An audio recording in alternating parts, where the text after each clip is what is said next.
Menteri Agama Yakut Khalil Qomas resmi mengumumkan pembatalan keberangkatan jamaah haji asal Indonesia ke Arab Saudi pada tahun ini. Simak perbincangan JPM TV bersama Asosiasi Muslim Penyelenggara Haji dan Umroh Ampuri berikut ini.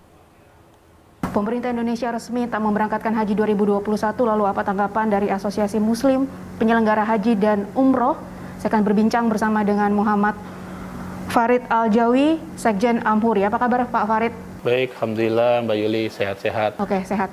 Pak, kemarin Menteri Agama sudah mengumumkan tidak memberangkatkan untuk haji tahun ini. Ini sudah diketahui sebenarnya jauh-jauh hari dari Ampuri atau sebenarnya baru kemarin, baru tahu? Ya, sebenarnya indikasinya kita sudah tahu.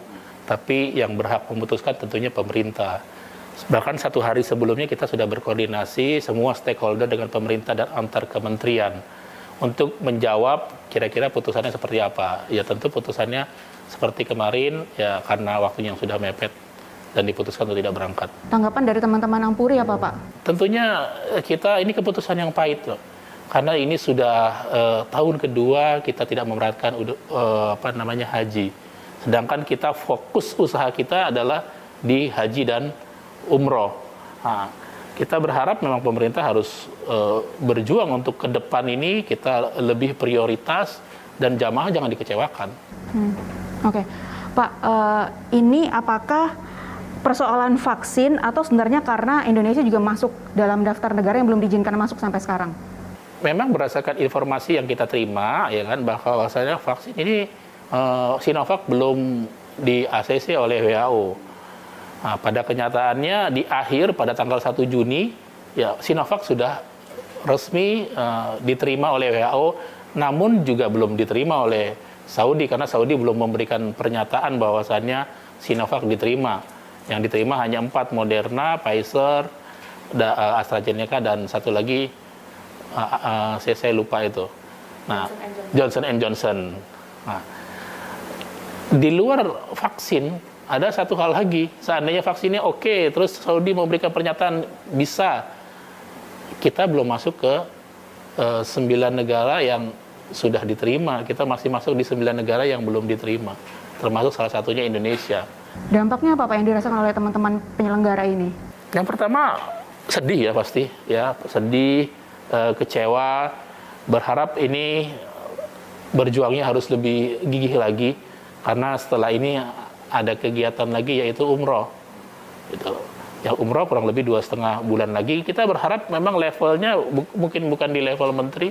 Pak Jokowi bisa kontak langsung dengan Raja Saudi agar segera dikelirkan semuanya untuk pelaksanaan umroh nanti. Ini juga artinya dari teman-teman penyelenggara sudah menyampaikan juga ke jamaah masing-masing? Sudah, kita sudah pasti menyampaikan karena itu bagian dari tanggung jawab kami. Dan ini apakah jamaah dipersilakan Pak untuk mengambil dananya yang sudah terlunasi gitu, atau nanti akan disimpan dengan aman di kloter berikutnya akan diberangkatkan, atau seperti apa nanti mekanismenya? Tentunya pemerintah kemarin sudah mengumumkan Pak Anggito Abimanyu bahwasannya dana aman dan bisa ditarik untuk setoran pelunasan. Ya, kita pun menginformasikan kepada jamaah untuk bisa menarik setoran pelunasan sesuai dengan ketentuan yang akan dibuat nanti. Tapi kami menyarankan kepada jamaah untuk tidak ditarik. Karena apa? Seandainya dana pelunasan tersebut ditarik, tentunya tahun depan saatnya dia berangkat, dia harus melunasi lagi. Kita tidak tahu keadaannya begitu berikutnya dananya tidak ada atau kurang sehingga tidak dilunasi, tentunya akan tergeser di tahun berikutnya. Sedangkan ini saja sudah mundur 2 tahun dari tahun yang sudah terjadwal. Gitu. Oke.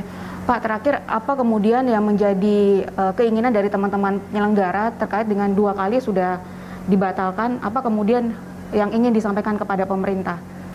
Harapannya kepada pemerintah, ya kita bagian dari pemerintah, ya kita harus sering berkoordinasi, ya kan. Apapun bentuk masalahnya, apapun ini harus intens komunikasinya dengan kita. Karena ini juga bisa mengurai permasalahan-permasalahan. Kita tidak ingin begitu berita itu naik ke media atau dari sisi lain datang, tapi kita tidak tahu. Nah, ada baiknya kita dikomunikasikan dulu. Karena ini hanya masalah komunikasi saja. Kalau komunikasinya baik antara pemerintah dengan kita pun juga mengkomunikasikan dengan beberapa stakeholder yang Saudi, baik melalui kita pribadi atau pemerintah, ini akan mengurangi ya permasalahan-permasalahan atas miskomunikasi yang selama ini terjadi begitu. Selama ini sudah dilakukan dengan baik Pak komunikasi? Selama ini sudah dilakukan dengan baik, namun kita minta lebih ditingkatkan lagi. Gitu, lebih ditingkatkan lagi. Oke, apa pesan kemudian dari teman-teman penyelenggara kepada jamaah yang sudah 2 kali ini Pak? Ya, pesan kepada jamaah yang pertama, jamaah supaya sabar dan terima ya bahwasannya ini putusan yang terbaik dari pemerintah. Karena bagaimanapun kita warga negara Indonesia, kita hadir di sini, ya kita menerima. Terus yang kedua, ya mengintensifkan lagi kaitannya dengan manasik supaya nanti pada saatnya pelaksanaan haji tahun depan itu bisa lebih mantap gitu loh.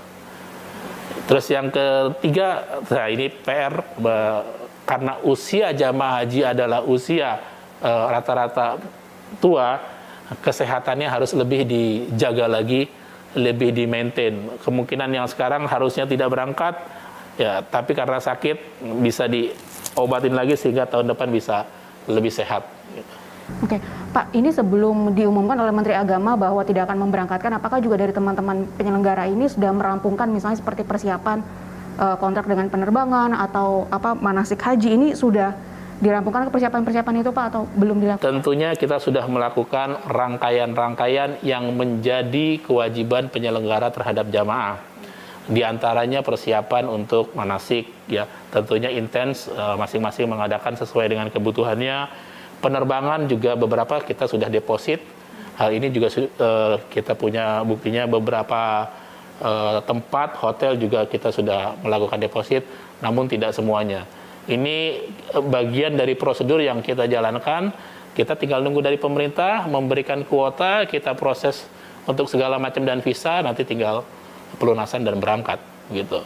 Itu sudah kita lakukan semuanya. Berarti kalau tahun ini tidak ada, ya kita tunda tentunya tahun depan.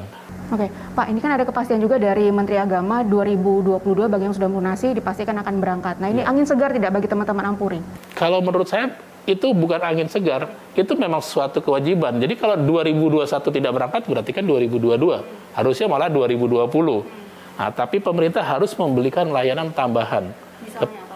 Ya, ini nanti kita diskusikan sama pemerintah ya sebagai wujud kesabaran masyarakat yang menunggu begitu lama, walaupun ini bukan kesalahan satu sisi, ini akibat pandemi. Ya, itu nanti kita bicarakan lebih lanjut dengan pemerintah untuk mengobati masyarakat yang sudah menunggu 2 tahun lebih lama daripada yang biasanya. Dari sisi teman-teman penyelenggara Pak, adakah kerugian finansial kemudian yang dialami? Karena tahun 2020 tidak berangkat, 2021 juga tidak. Tentunya ada kerugian secara finansial, namun kita belum hitung berapa total jumlah kerugian yang ada di masing-masing perusahaan.